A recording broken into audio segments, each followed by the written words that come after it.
So let's just be quiet for maybe 10, 15 minutes. Come back into the room.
Yes, and it helps to take 2 or 3 deep breaths in the beginning.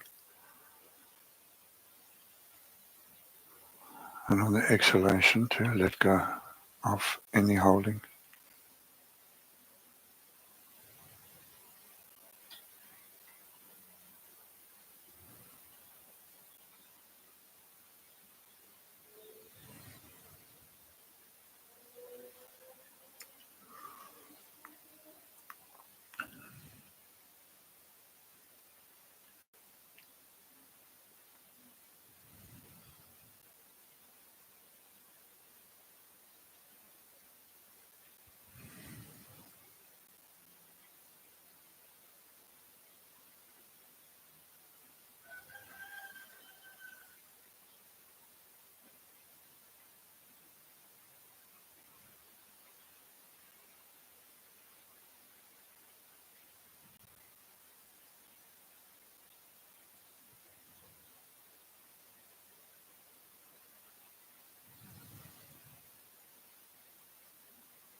If there is no separation between an inside and an outside, where is this wind that I am aware of?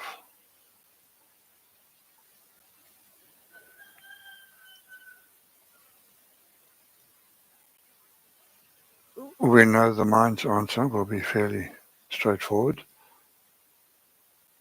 but wrong.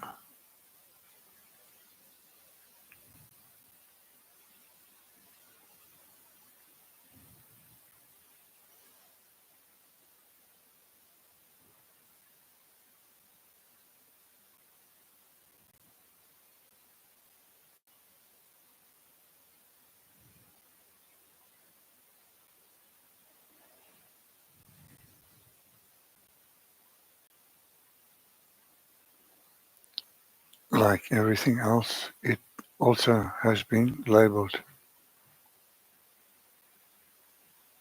And whatever mind has labeled and filed will be the mind's bent version of that and not the truth.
can softly open the eyes.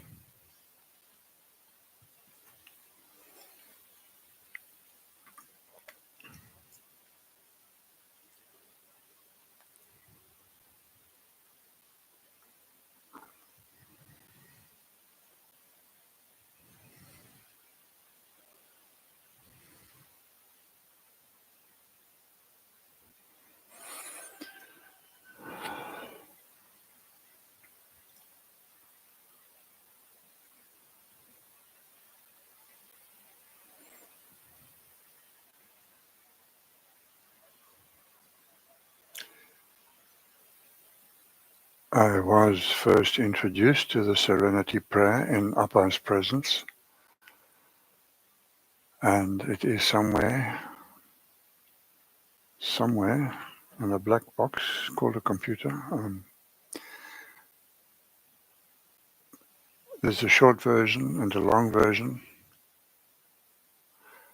and purportedly written by either a theosophist or a theologian in America.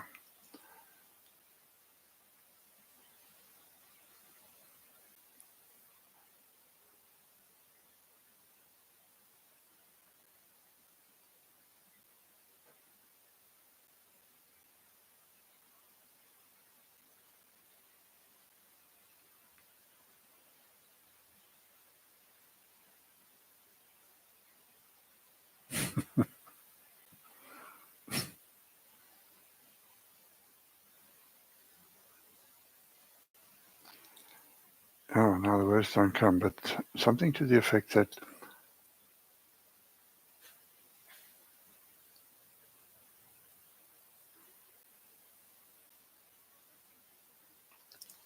Lord, help me or give me strength to do those things or change those things that I can.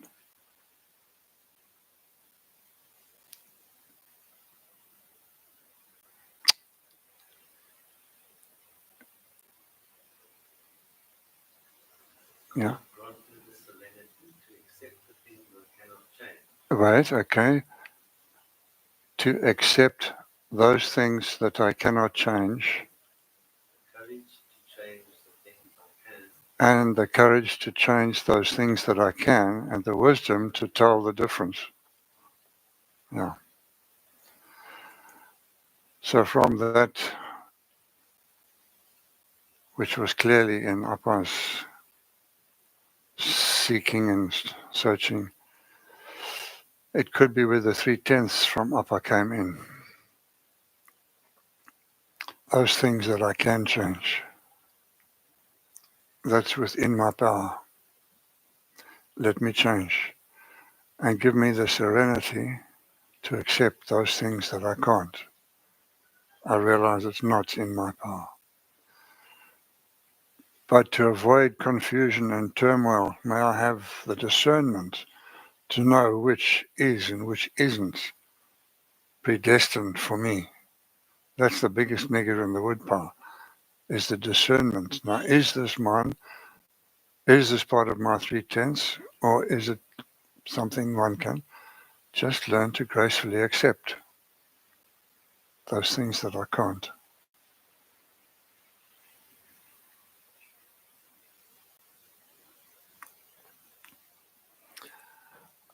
And in the beginning, where discernment might be the core issue,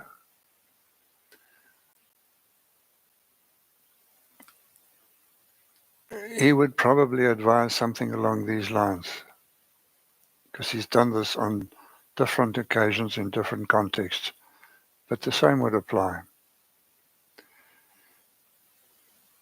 He said, when you are trying to make a decision between this and that, him or him, her or her, when trying to make any decision, shall I do this or shall I do that? You've heard that expression, when in doubt, do not. In other words, when you're in doubt, drop it. Because what doubt means is there's more than one terminal alive in your mind. If you've got only one terminal, there can't be doubts. There must be two or more terminals or thoughts or words that are alive in your experiential field when this topic comes up. So if you've got 3 firing, drop it, because you're back to choosing.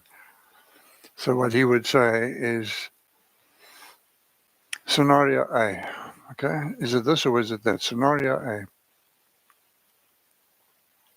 Bring that to mind, recall that, be with it. But feel how you are in that scenario. Feel. Then put that one down. Put the next scenario on your mind or your TV screen and feel into your body. Is it more centered or quieter or more relaxed? In other words, it's letting your body have its say. So one could always hold up a scenario, and if it brings excitement, is that a good thing or a bad thing?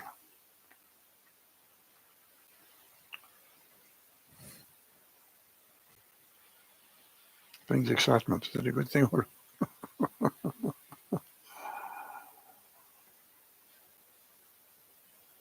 What's being excited?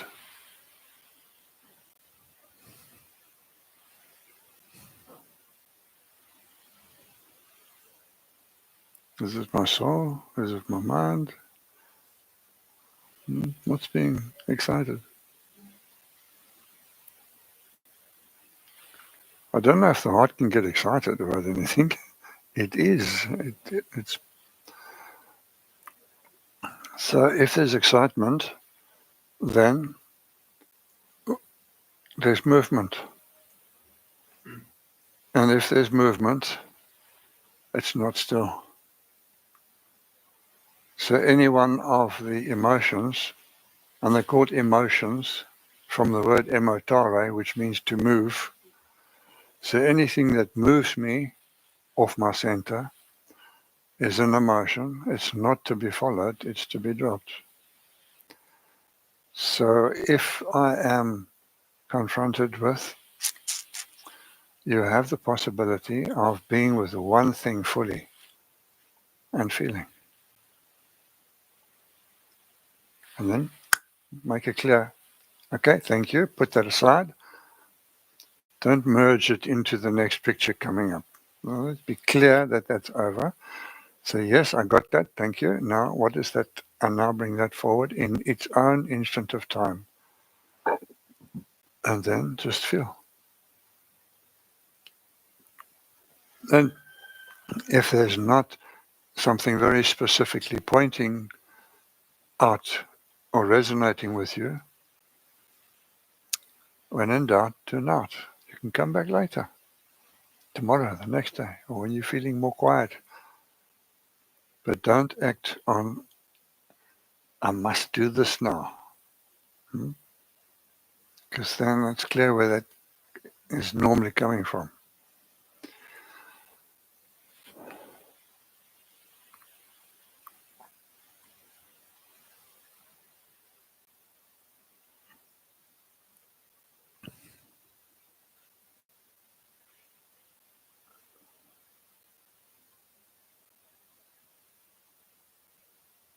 It's a pity that you weren't exposed to Appa, but he had this rare gift, intuition, whatever. And it was in those days where we still wrote letters for email. And he would have so much mail, but he would be treating each one too. But mostly he didn't have to open the envelopes. It just sat with them for a few moments, saw what the essence of the letter was, and then responded. Picked up the next one, put it in his hands, and then responded. So he had gone beyond mind with its reasons and logics and Cartesian thinking. he was in that child's mind or animal's mind where there is no thought and thinking. It just is what it is. This is, I don't have to judge it. But that's our power. Now we are here. So what do we do here?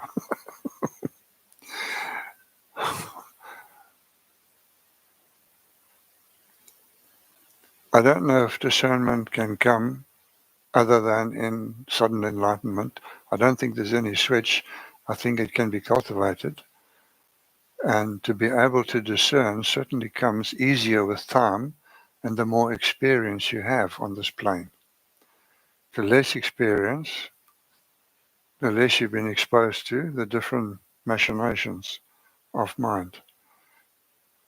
But it is so that as one gets older, one sees more and more that one couldn't see when we had blinkers on and going for it, following a course or a pursuit or an action.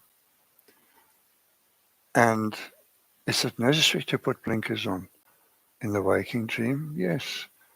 Because if I don't have them on, then I get scattered again. So is there a place for blinkered vision? Yes, in the waking dream. And then after that, it's brought me to one-pointedness. And maybe one-pointedness is the final message. What's the blinkers for? To be with one thing. And you've heard that so many times.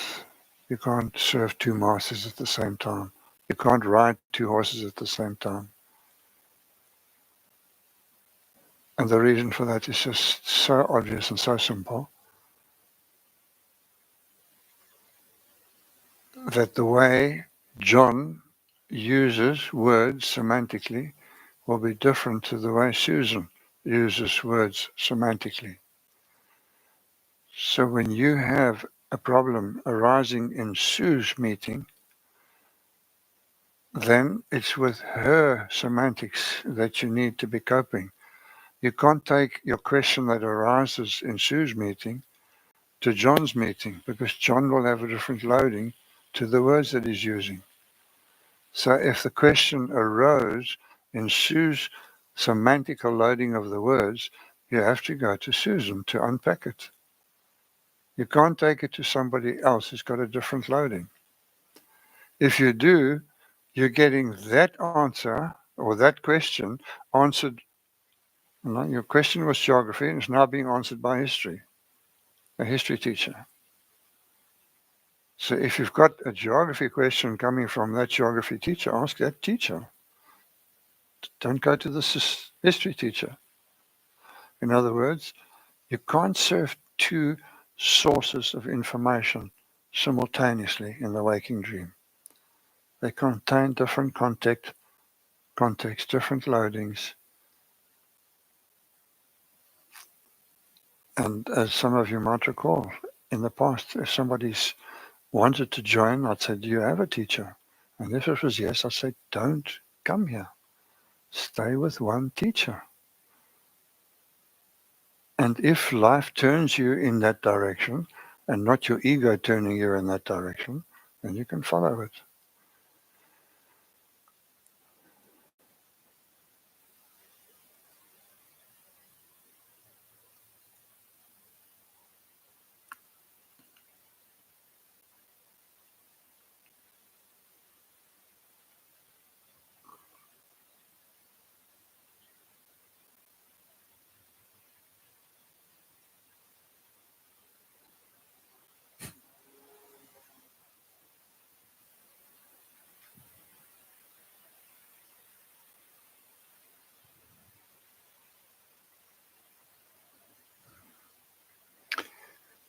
I'm musing on who is the teacher and who is the taught.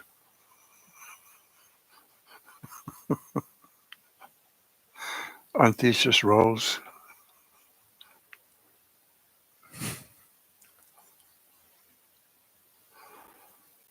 Yeah, but then who gave the role? One could then go down that road. So let's come back to the theme. The pot's continuously changing. So why and how does the pot continuously change? Well, if I look inside my wardrobe, I've got lots of costumes and lots of masks. And when the angry one has been triggered in me, then I go to the cupboard and I pull out that costume and that mask. And I put that on. And then later life touches me in a different way and I'm the romantic one. Now this costume doesn't fit anymore. So I've got to go and put it either in the laundry or back in the cupboard. And I look to see there's the romantic one. Where's the romantic? And then you put this from. And the way we said it in the past, we're doing this every day without knowing it to a greater or lesser extent. And the example used was when I'm in the boardroom, before I go into the boardroom at Anglo-American, before I go into the boardroom, you can imagine, there's a little bit of looking in the mirror.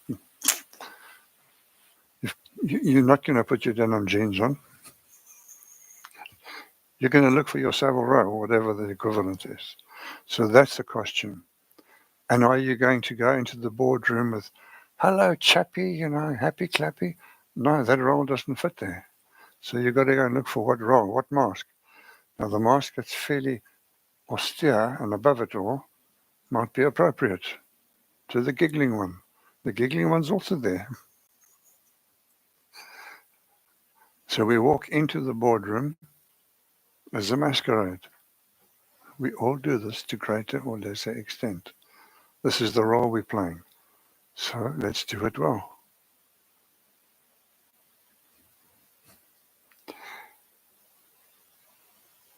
And all the right etiquette is followed and mannerisms and the facial expressions all match the typical boardroom.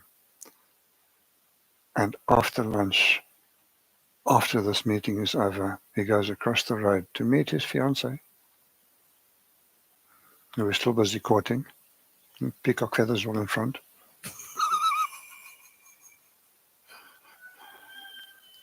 Can he still wear the same costume as the boardroom costume? He's got to look again in his cupboard of costumes. Which one now? Which mask now? I mean, I'm talking about how an alien might look at us, right? I'm not saying that's what you people are or what I am. I'm talking about an alien's viewpoint here. He might look at this quite bemused. That something is continuously changing depending on circumstance. In other words, what's in your mind? And there's another part that's timeless, that doesn't change. But we don't see that.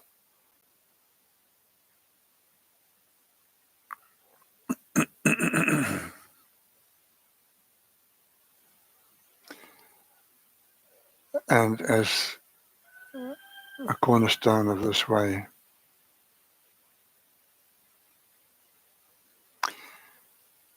having heard it correctly or significantly on one occasion, this occasion or a previous occasion, what you've actually heard, if it's landed, then 3/4, if not half, of the job is already done.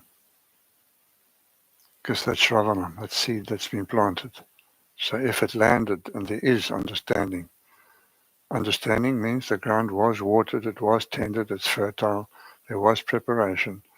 So when a seed is sown, that's Shravanam. If it falls into that mature ground where there has been lots of practice, then it will bear fruit. And that will be Mananam. And then on to Nididhyasanam. But it still starts. Is the ground able to receive the seed?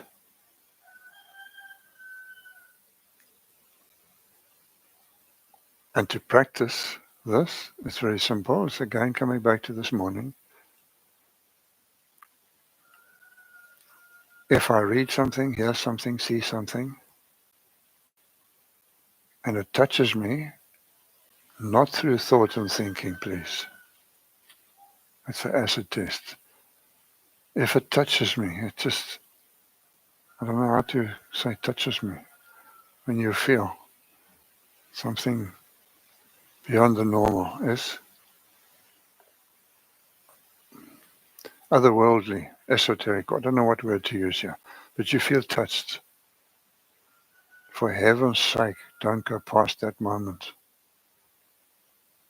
Put it on pause and stay there as long as you can, to slowly get the chameleon acclimatized to violet. It's not used to violet. You won't go onto a violet cloth and turn to violet immediately. It's not in his nature. Greens and browns are.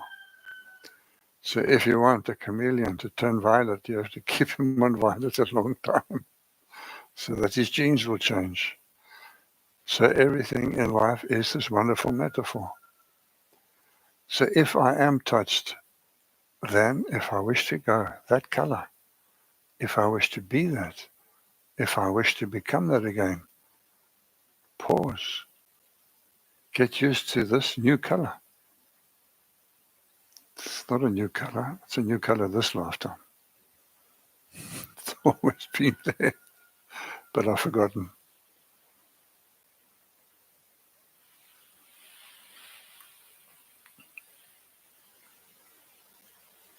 We miss ourselves when we miss it outside. Because as it is outside, so it is inside. What you miss on the outside is shouting to you that you're missing something on the inside to match that. If you notice the beauty outside, it means you're already in contact without knowing it about your inner beauty and the importance of how you are with other.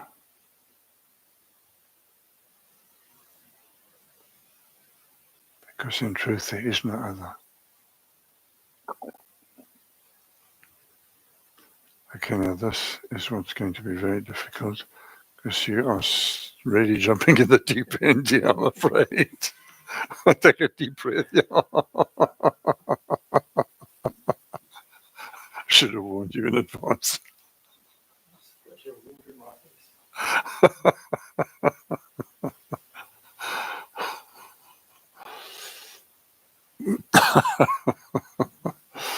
Annalene, can you get a jug of water, please?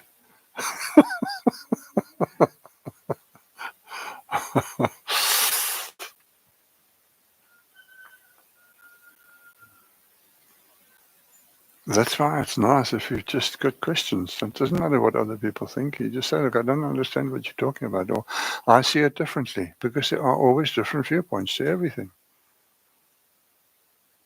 And these oldies know that I like nothing more than somebody to argue and disagree. Because then they're being true to themselves. They're not just accepting. They're being true to themselves. Hey, I see it differently.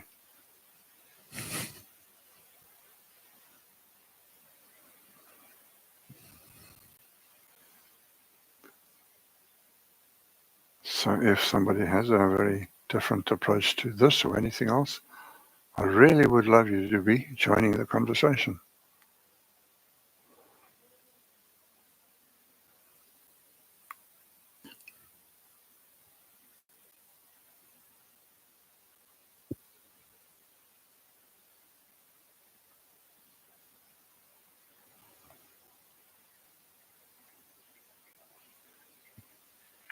So if you take a look at that sentence in the Serenity Prayer,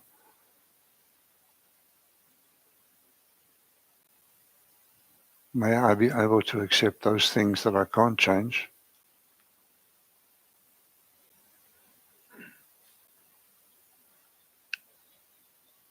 It should be fairly reasonable with most of us who are familiar with these teachings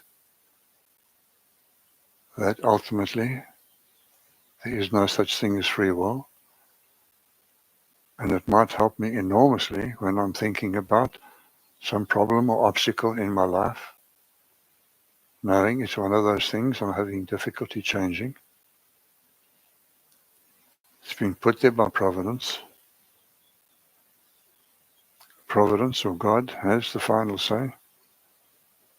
And now it depends on what do I bring forward with that ultimate first cause. If I'm bringing forward a wrathful, vengeful hangover from my genes, then as you believe, so it will be. Maybe you'll have to incur a little bit of wrath from somebody. Because where is the power? Is it in God or is it in me? What are all the teachers pointing to? Seek first, even Christ, seek first the kingdom of heaven within you, the powerhouse within you, and then see if you have any issues. It's not different in Advaita. The problem is how we've been brought up and that we don't see ourselves as special in that sense.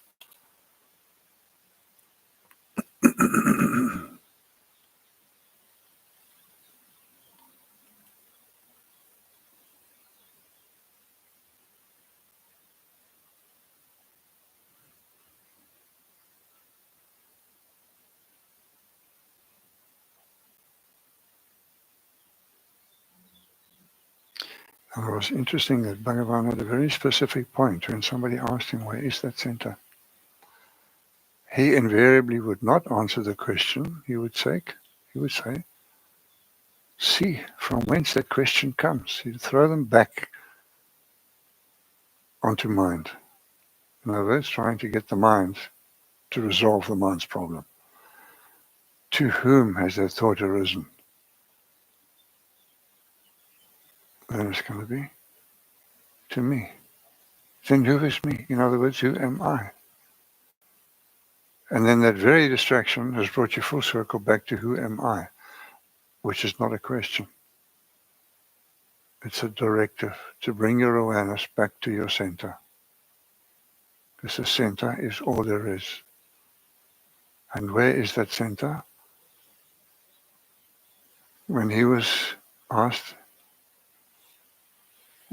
I think most people, when they ask where is the center of their spiritual being, it's where you automatically point to when you use sign language to say I.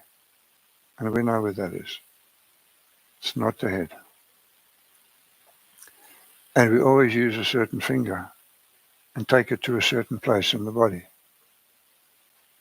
Which finger do we use when we say I? You see, now the problem is you're thinking about it. And that's the problem. So your answer I take with a pinch of salt now. That one takes you home. This one takes you away from home. It's your fault. The pointing finger is the one that can't take responsibility. The one that takes you home is that finger, and it always is that finger. And where does it point to? Where does it land? I missed. It'll always take you to the same place. Doesn't matter who you ask. And then if you did tests with a police station ink pad, and you found all the aggregates marks of 100 people, where is the center of that? It'll be 2 digits to the right of the sternum.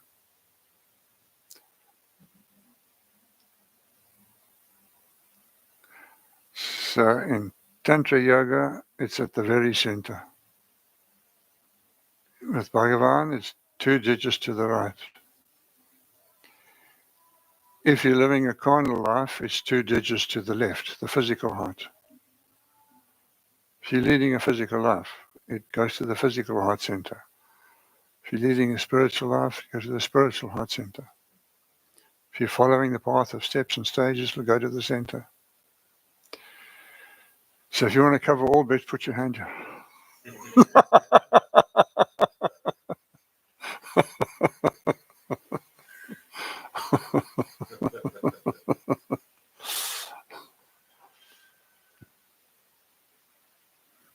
But now what I want to know before we have tea is how many centers there are in this room here today.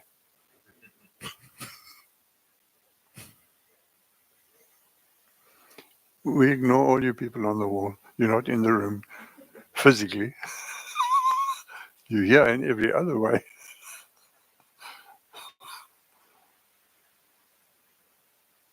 If you're honest, you'll say one thing. If you want to be a people pleaser, you'll say something else. So this is the interesting part. Were you looking for a microphone? Elonius disappeared under the microphone.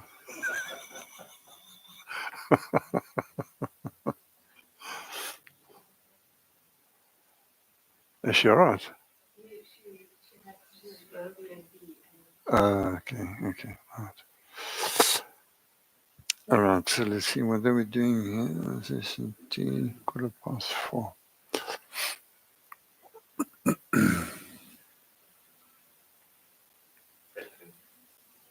Can you pass that mic, please? Thank you.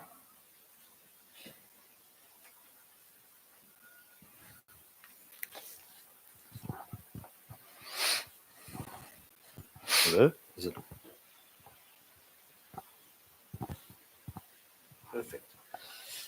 Now, of course, I've lost the question, but it had to do with the I'm getting lots of thumbs. center is all there is. Yes. And we spoke about it in the context of the sleep dream, where the dreamer is the center and the dream, what is dreamt, is on the periphery.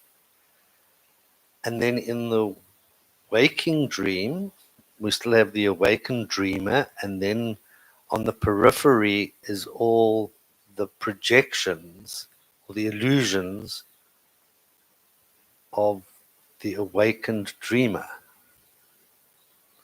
The awakened dreamer is still the center.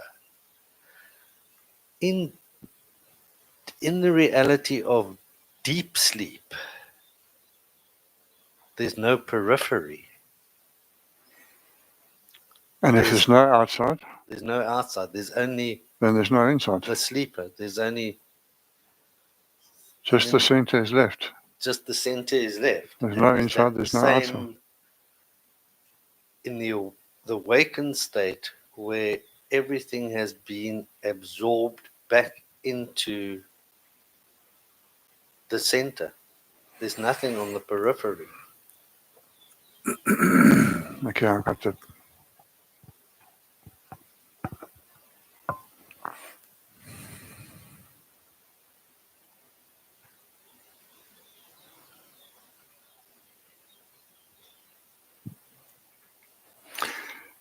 Now, to come back to that question,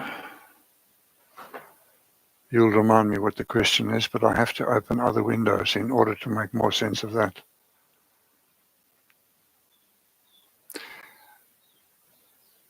Many of you will have heard of the rope snake problem in Indian mythology. Walking in dim light at night and seeing a coil of rope and getting a fright, thinking it's a snake. And it raises fear until somebody indicates the illusion and holds up a piece of rope. Then one can breathe and relax. So what that is trying to say is that where I direct my 6 outer senses, what they touch is interpreted by mind. And when it interprets, like every interpreter, it interprets according to what it knows. It can't interpret the word it's never heard. It can only interpret, and when it interprets its version of each word. So getting an interpreter is quite an interesting phenomenon.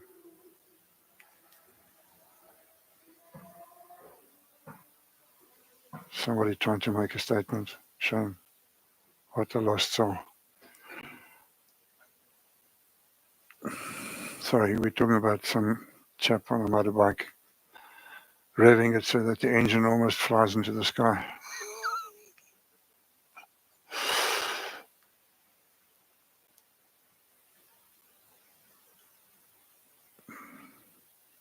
What was I talking about? The interpreter, yeah.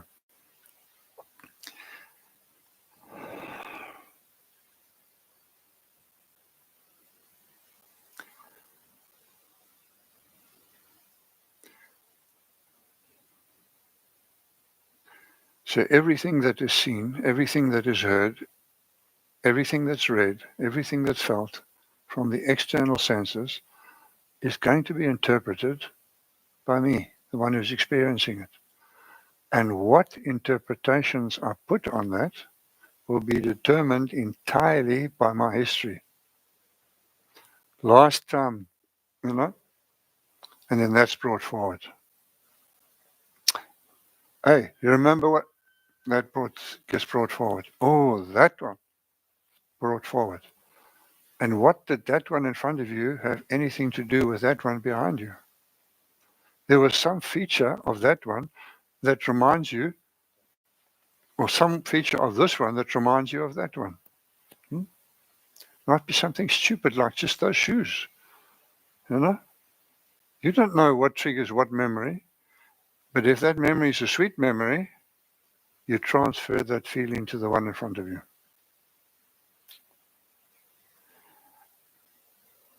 If you've got a lovely, beautiful, tender memory of a partner that had features X, Y, and Z, and then in front of you at a supermarket, my God, there's X, Y, and Z again. You don't think this. This comes forward as a huge denial and resistance, or a wanting to walk to and embrace. If what it brings forward is associated with all lovely things, then how do you feel about that one in front of you? It's got nothing to do with the one in front of you. It's got everything to do with the one behind you.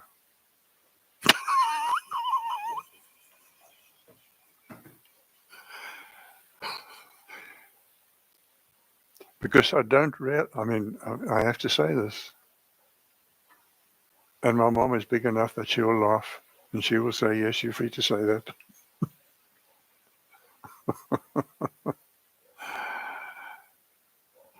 She fell in love with my dad because he had such beautiful legs.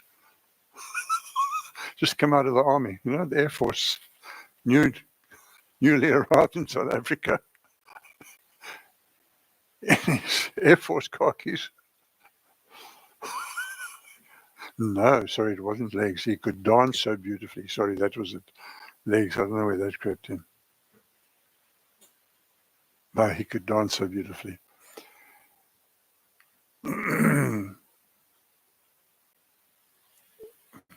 What we base our interpretations on is nearly always related to what was. Now, and that's true for recognition, period. Whatever you recognize, you can't if it's not in you, or if it not was part of you.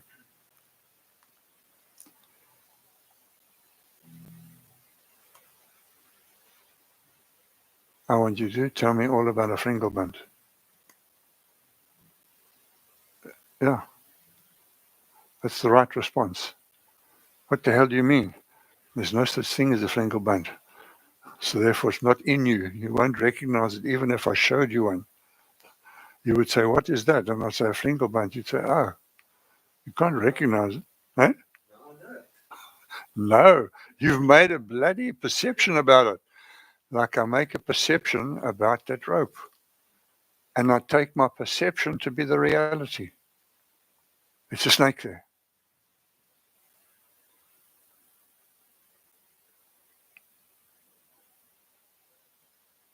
Whatever I recognize is historical.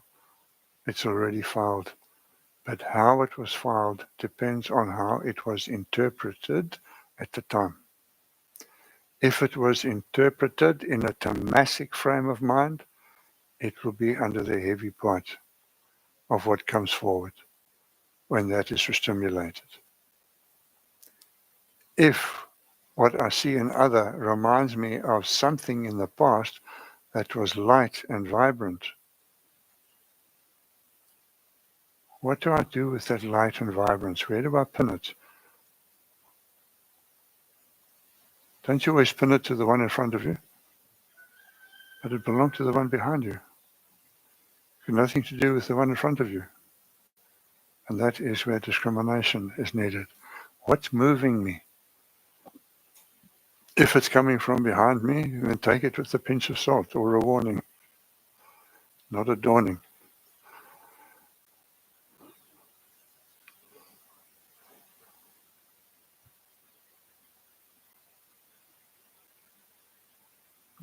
Nothing is as it appears to be.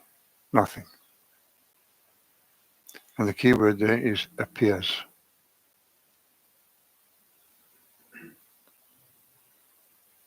What appears at 9 o'clock on Monday might be different to what appears at 4 o'clock in the afternoon, even if the context remains the same. Something is not the same.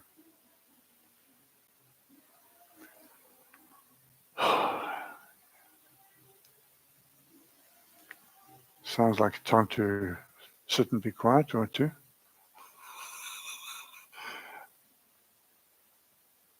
Let's see. Sorry, we've got some singers. This is a very social place to have retreats in, so they did apologize beforehand. They're going to have a little singing concert.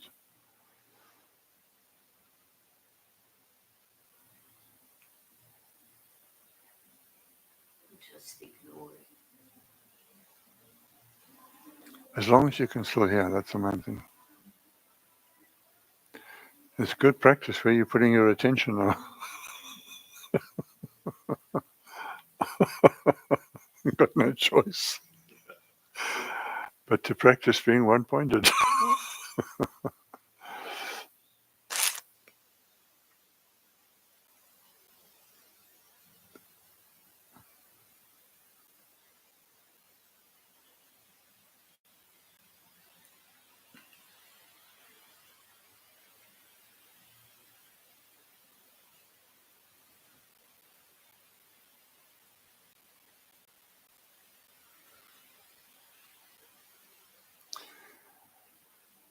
So when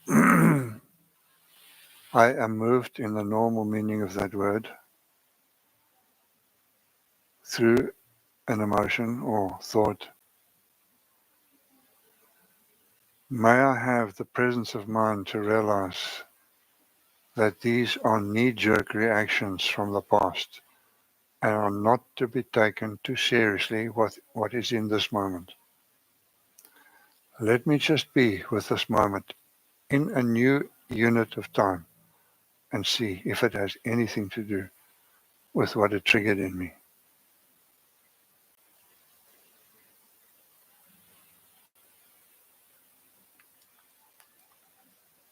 Does it have anything to do with what was triggered in me?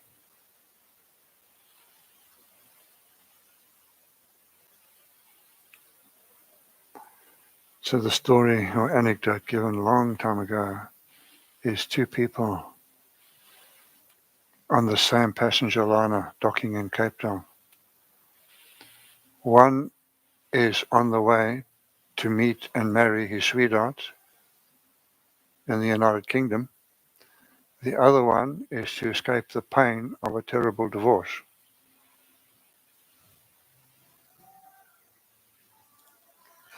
They both get off the gangplank in the same harbour. They visit the same town, Cape Town. The one is filled with pain and remorse and whatever guilt or hatred or whatever is there. The other one is just alive and happy and joyful and singing and wow. Now they both go through Adelaide Street in those days when they still had the good carnivals. And when all the passengers are back on the boat and they're steaming out of the harbour, at one dinner table, the captain comes. The mayor of Cape Town has asked us please to give comments on how they found Cape Town. And he requests every passenger to write their impressions of Cape Town. Okay. Now you can imagine what those two individuals felt about Cape Town, because everything is just no different to the inside. So if on the inside there is wada, that's all you're going to encounter on the outside. Like attracts like. You stand in a queue and you've got this wada attitude, you're going to be met with wada. You're attracting it. It is. The other one comes to the same counter, same teller.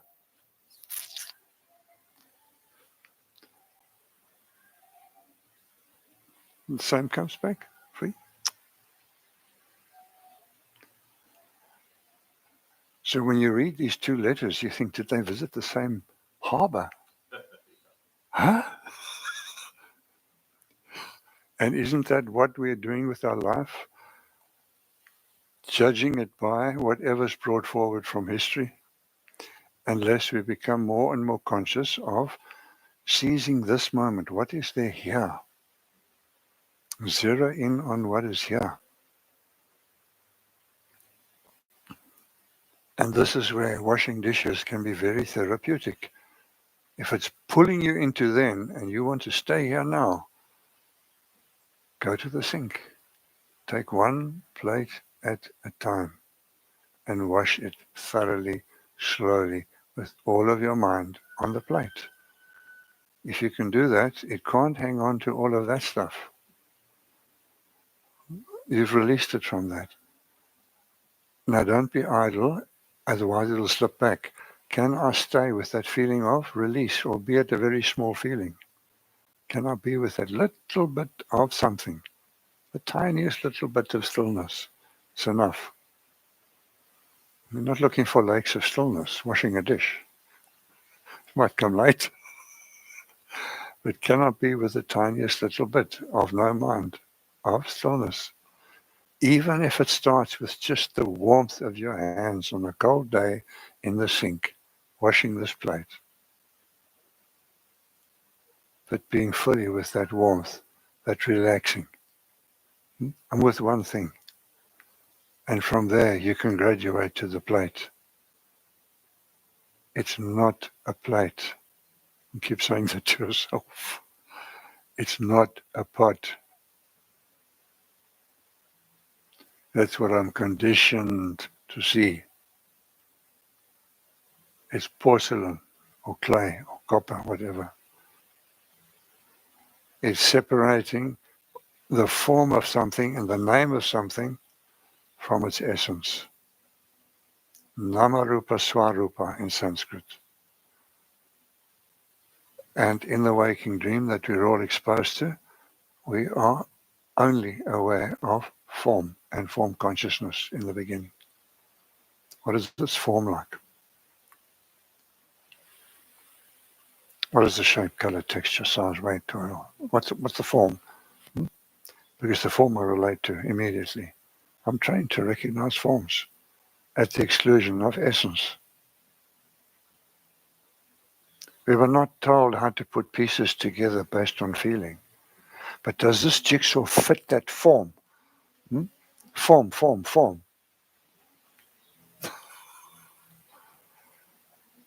And the quicker you can assemble the forms, the brighter you are, or the doffer you get. Depends on your attitude. What about the kid who says, I know you want me to put that one there.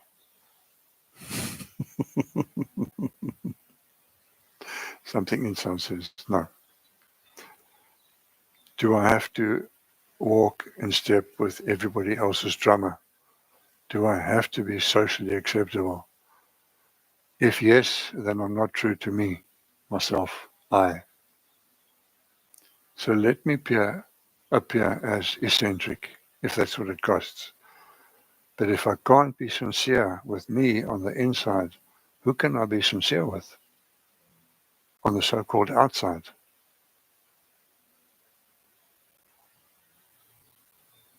Can I pull my oxygen mask on and really come home to myself?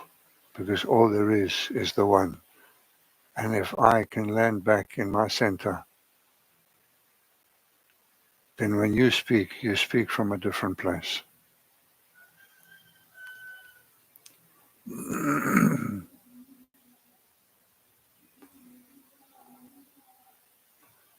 And part of this journey is to be misunderstood by others.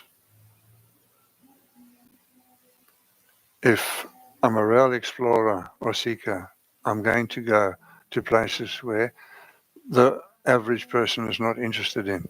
They're not called. And you're going to look a little bit odd in that sense. You don't quite fit. And one of the byproducts of that in the early days can be loss of associates or loss of friends. They just fall away. If you're no longer on the same page, life just takes you apart. I don't mean breaks you apart, just separates you. And everything that's taken away from you is self-will or providence. What is it? It's providence. It has to be that way.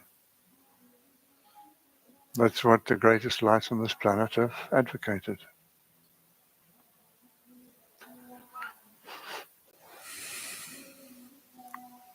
And the mystery of this life is coined in that lovely word, lila. Lila, the play of God. Who can understand it? What mind, put it that way, what mind can understand it? What about no mind can understand it? Or is it better to say no mind might know it? If there's no mind, if I'm able to just find the off switch and be mind free, then I am that. And then I know it. Don't have to understand it. It's a mental function. A little babe knows where the nipple is. Don't ask it how it knows. The way that isn't fair for the wayfarer. That little one is the proper wayfarer. It hasn't got a mind yet.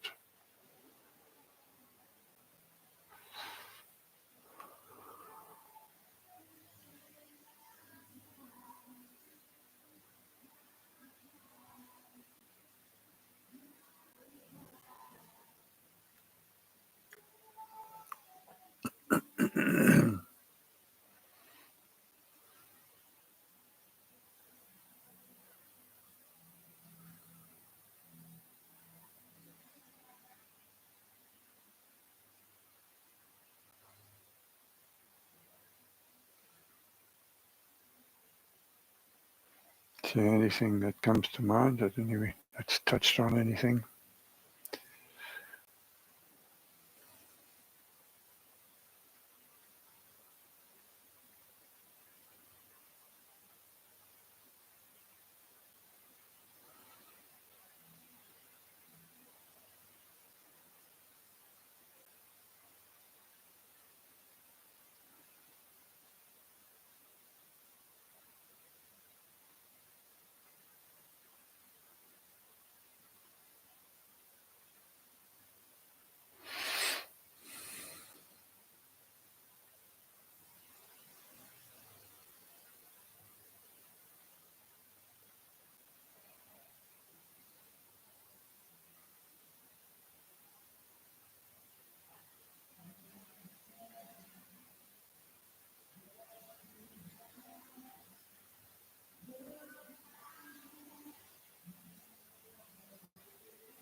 So if my day is colored by my basic frame of mind, then what can I do about my basic frame each day if it's going to color the rest of my day with the same color?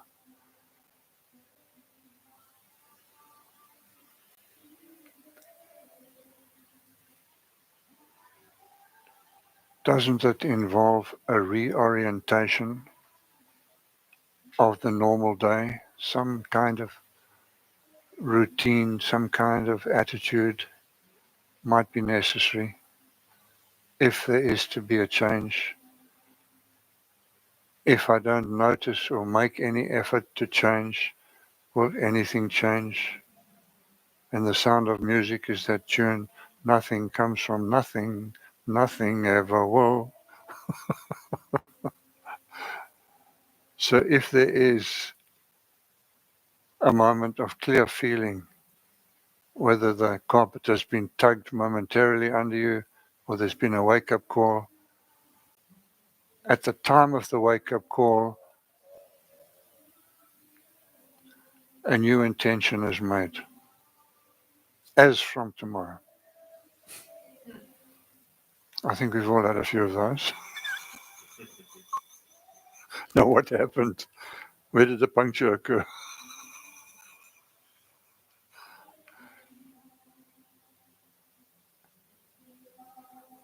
It's that continuing, it's that perseverance, which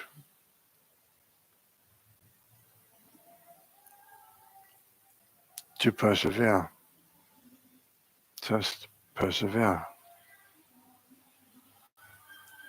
Now, I can't persevere if I'm linking the success of my meditation or my practice to some kind of benefit.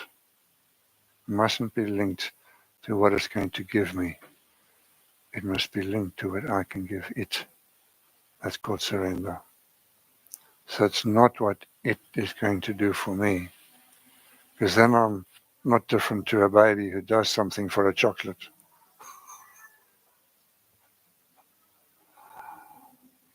Can I do it because something in me is saying it's time now? You don't know when. So better you realize that there's a unique chance. And what is that? That's a life with a small L as opposed to life with a capital L. And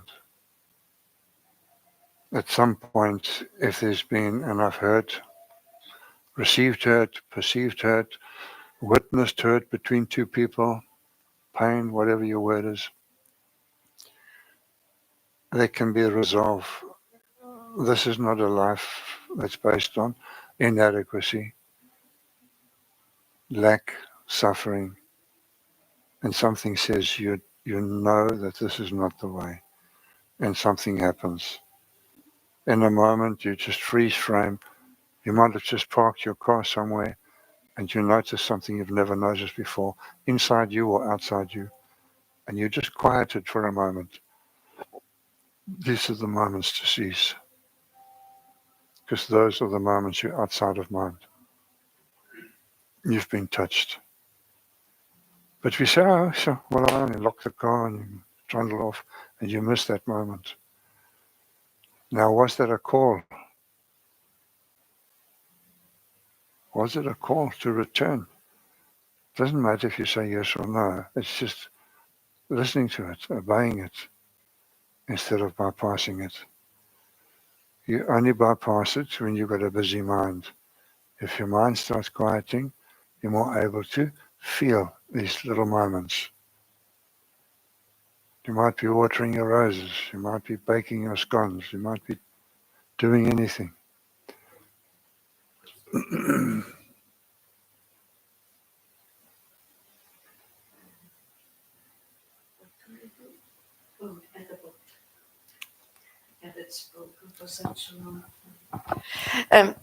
I, as I was listening just now, I thought it's funny because every morning, the first thing I do is I connect with my plants. I give them water, and I feel we are one. And also the palm tree, the big palm tree, I say hello, and we have a conversation and so on. And this puts me in a state of being okay, and I feel grounded. Even that I'm on the third floor, I feel really grounded. Now, I notice if I then go and have to do some course, everything works out. I mean, people help me, people are friendly. We have a joke when I buy the bread, and it's. That's the outside. What about the inside? Well, It's the same. yes, The it same. really it colors your day. It colours your day. Yeah. Now, people laugh at me when I say, well, when I connect to my plants and so they think, oh yeah, okay, and never mind for them, it's their problem. The other thing, yesterday you said, I sometimes wake up overwhelmed, too many things. Oh, I should do and all that. Uh, Again, I do my normal. I first calm down and ground myself and connect to nature. But then I make a list. I write everything down which is urgent, and then I might even say 1, 2, 3, and then I drop everything and start with 1. And the rest is not there. I'm now with number 1. And I just do it. It can be stupid little things like having to pay something. Those everyday things which crop up, and sometimes it's overwhelming, one thing after the other. And then when I done one, I go to the next one, and I don't know, maybe after 3 hours I've done the list. And how do you feel? Good. That's it. When you bring closure to anything, it gives you a good feel. Come in. Yes, of course. But you see, if I didn't do the list, I couldn't concentrate on one. There's no problem with the list. Yeah. It's what's appropriate in this moment. Yeah. Let me not get involved in shoulds and shouldn'ts, because then I'm solidly in mind. Yeah. Okay. Yeah.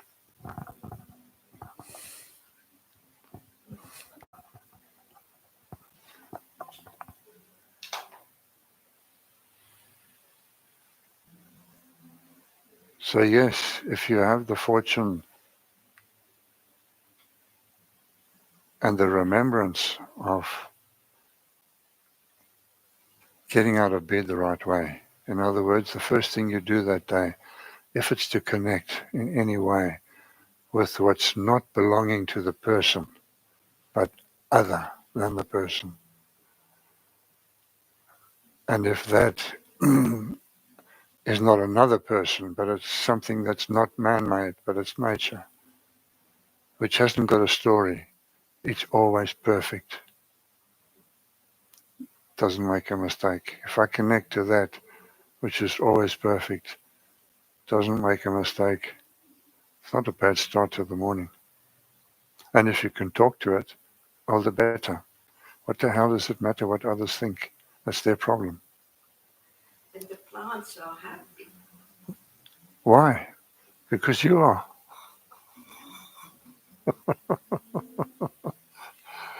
That's what you experience if you go to Fintorn, is what the plants are there, what those vegetables grow to, how they grow. It's just through this incredible relationship they have with the Devic kingdom, the Devas and the Mahadevas, the plant spirits, if you want to call it that. They talk to them. They talk to the plants. And the plants illustrate the value of Fintorn at base in Scotland. It's a very lovely experience, the way they are with what they plant. They see an overlighting deva, an overlighting spirit, much like we'd see an overlighting archangel or guardian angel. So in the plant realm of devas and mahadevas, they would see that.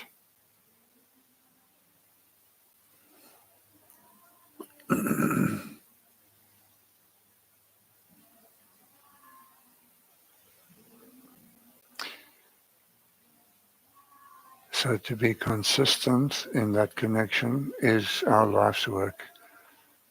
To be consistently in that space because we have no idea when this chapter ends. But how we are when it ends, that's what you take to the ticket office, and they will tell you if it's a one-way or a two-way ticket.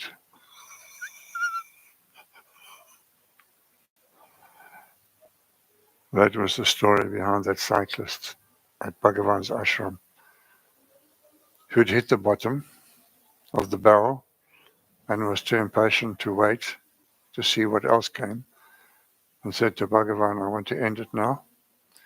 Is it okay if just before the Shangam bus comes, hurtling down past the ashram, I hide in the bushes with my bicycle and I'm chanting the name Sri Ram, Jai Ram, Jai Jai Ram? That's going to be the last thing on my mind. Sri Ram, Jai Jai Ram. May you be victorious in me. And just as that bus is 40 meters away, you suddenly get your golden horse, your metal horse, and you climb on it and you Sri Ram, Jai Ram. And he said, but Bhagavan, what happens if I get bus rush?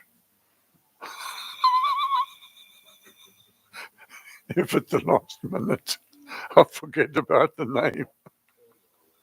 Now that's what Bhagavan said. He said, in my words, but Bhagavan said, and what about bus rush? Are you sure you're still going to be singing that name 2 seconds before you get obliterated? That's where Grand Rush came from that anecdote. Can you be sure? So maybe it implies some kind of consistency in some thread that links one day to the next, some inner center, some inner hold, some inner reminder, some inner orientation, just to set the day. Like the two people coming off the gangplank, they set their days differently. And as they set their days, so they experienced. Same Cape Town.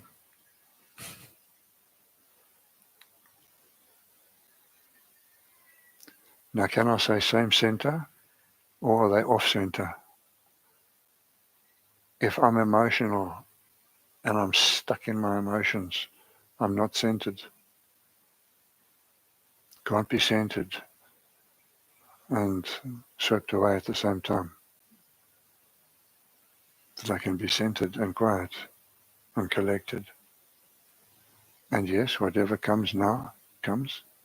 So be it. If it's sadness and there's tears. But I'm here. I'm not there or then. I'm here. This is it. All is well with my soul. All is well with my soul. As that Master said, as you think, so it shall be.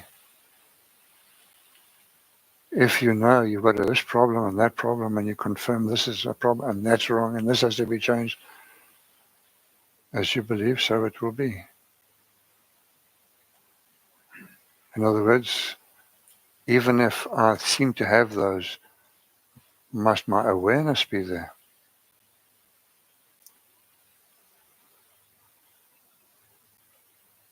If I'm on purple and my mind is on red, I will stay red. If I can accept what is, if I can accept I'm on a purple quilt, it's part of acceptance. I can say, yes, I'm on purple. And what happens if my body-mind changes to that? There's something that senses this, that doesn't change, that doesn't pick up a color.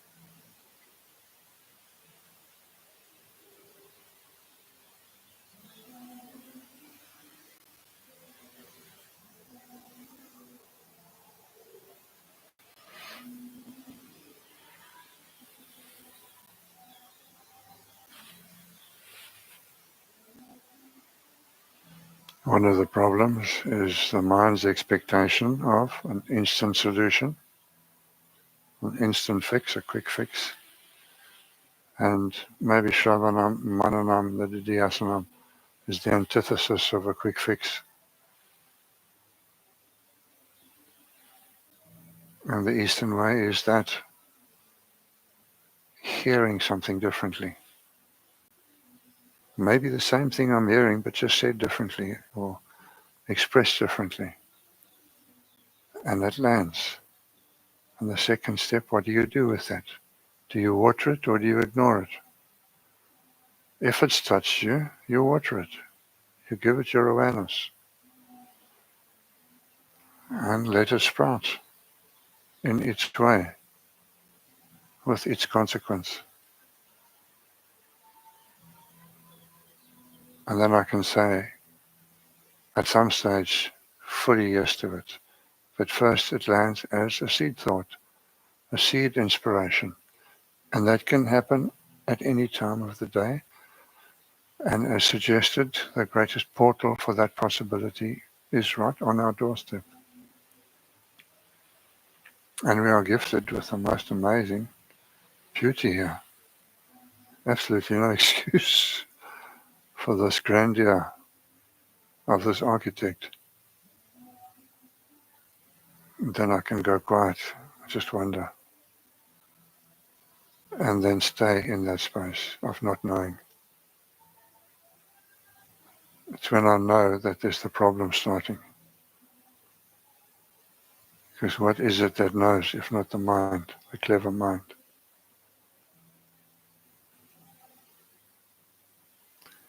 But aren't I supposed to be clever? Isn't that my conditioning? Don't your parents want you to be clever? Maybe even cleverer than the next neighbor's child. What puzzle number is your child? Much living through my children, because I've lost my center. Let me get some mileage on their center.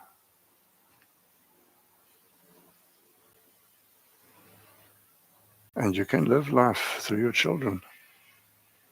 There's nobody saying it's right or wrong.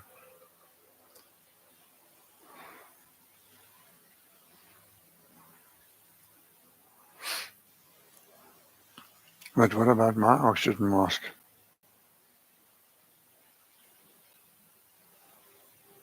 Seek first the kingdom and its righteousness. Seek first your own oxygen mask, and then the same language.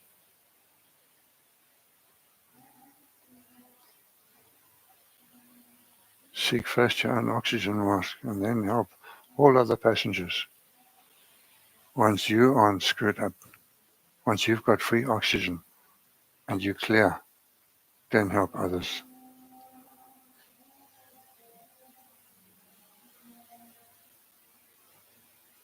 It sounds selfish, and it is selfish with a capital S.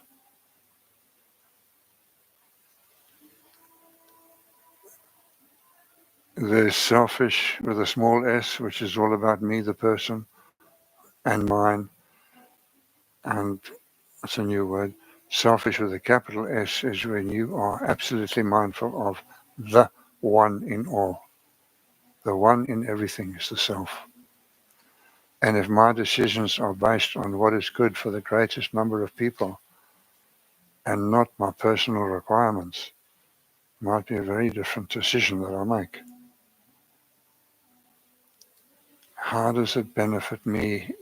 How does it benefit me and the collective? How does it benefit the whole? May you show me. May you direct me at what benefits the whole. What is my purpose for being here, if not to wake up to the fact that we are one, that we are whole. We're not separated. That's the illusion. Yes, we're separated, we have separate bodies, yes. But what's the essence of what's motivating this body? Is that one or many? What is that essence, that intelligence that's motivating the flower, the rose, and this body? What is that? Is that one or many? It's one life, one consciousness, motivating, sustaining, manifesting everything and everyone without a second, without a second, without a second. And that's Advaita, not two.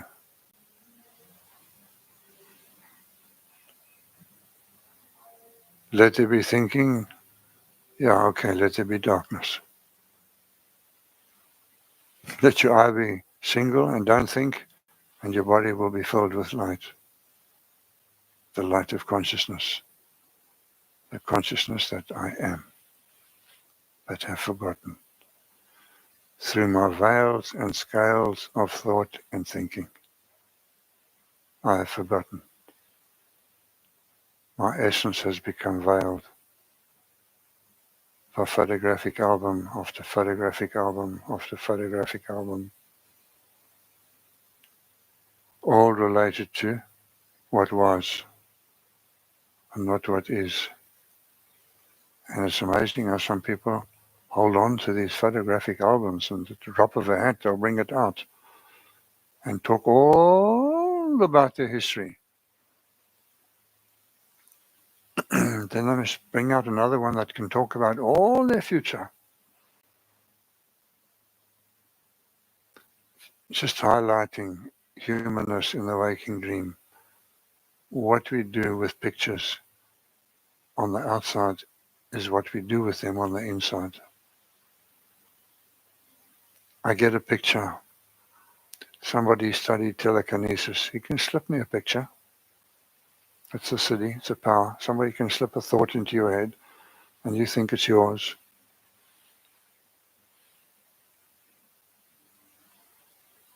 Might not be.